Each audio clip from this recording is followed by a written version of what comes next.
सोनापुर नाम का एक समृद्ध राज्य था, जहाँ के राजा विक्रम सिंह अपनी न्यायप्रियता के लिए जाने जाते थे। राजा अब बूढ़े हो चुके थे और उनकी अपनी कोई संतान नहीं थी। उन्हें चिंता सताने लगी कि उनके बाद इस महान राज्य की बागडोर कौन संभालेगा। उन्हें एक ऐसे उत्तराधिकारी की तलाश थी जो न केवल बुद्धिमान हो बल्कि ईमानदार भी हो। एक दिन राजा ने पूरे राज्य में लिंढोरा पिटवा दिया।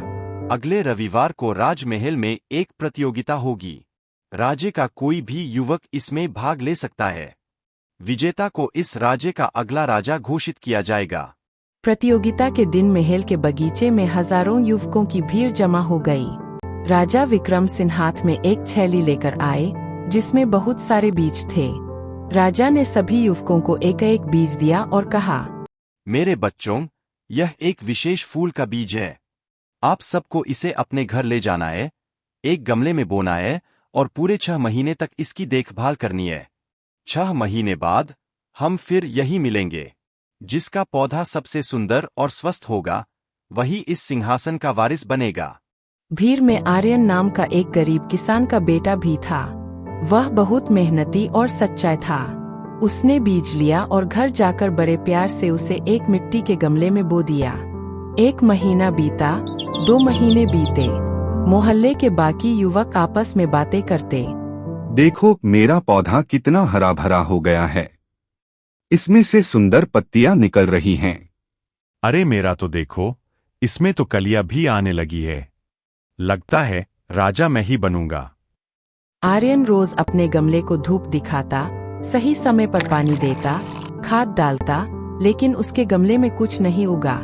मिट्टी वैसी की वैसी सूखी रही। माँ, लगता है मुझसे कोई गलती हो गई है। सबके पौधों में फूल खिल रहे हैं, लेकिन मेरे गमले में तो एक अंकुर तक नहीं फूटा। क्या मैं राजा की परीक्षा में फेल हो गया? बेटा, ईमानदारी सबसे बड़ा फल है। तुमने अपनी तरफ से पूरी मेहनत की है। नतीजा जो भी हो, तुम हिम्मत मत हारना। खाली गमला लेकर ही जाना, पर सच के साथ जाना। 6 महीने पूरे हुए। राजमहल का मैदान फिर से खचाखच भरा था। हर युवक के हाथ में एक से बढ़कर एक रंग बिरंगे फूलों के गमले थे। पूरा बगीचा खुशबू से महक रहा था।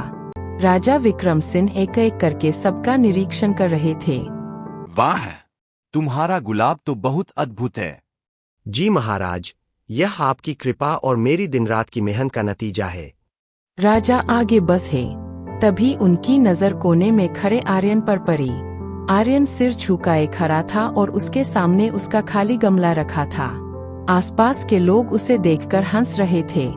देखो इसे, 6 महीने में एक घास तक नहीं उगा पाया। ये बनेगा राजा। राजा आर्यन के पास पहुंचे और करकती आवाज में पूछा, युवक, तुम्हारा पौधा कहाँ है? क्या तुमने बीज नहीं बोया था? क्षमा करें महाराज, मैंने पूरी निष्ठा से उस बीज की सेवा की। उसे सही पानी, धूप और खाद दी, लेकिन 6 महीने बाद भी इसमें से कुछ नहीं निकला। शायद बीज खराब था या मेरी किस्मत। राजा ने मुस्कुराते हुए आर्यन का हाथ पकड़ा और उसे मंच की ओर ले गए। पूरी भीड़ शांत हो गई। सबको लगा कि राजा आर्यन को दंड देंगे। राजा ने ऊंची आवाज में घोषणा की, प्रजाजनों, मुझे मेरा उत्तराधिकारी मिल गया है। आर्यन ही इस राज्य का अगला राजा होगा। चारों तरफ सन्नाटा छा गया। दूसरे युवकों ने विरोध करना शुरू किया। महाराज, यह अन्याय है। हम सबके गमले फूलों से लदे हैं और आपने इस खाली गमले वाले को चुन लिया। राजा विक्रम सिंह शांति से बोले, सुनो, 6 महीने पहले मैंने तुम सबको जो बीज दिए थे, वे सब उबले हुए बीज थे, और उबले हुए बीज से कभी पौधा नहीं उग सकता। आप सभी ने जब देखा कि आपके गमलों में कुछ नहीं उग रहा, तो आपने अपनी नाकामी छुपाने के लिए असली बीज को दूसरे बीज से बदल दिया।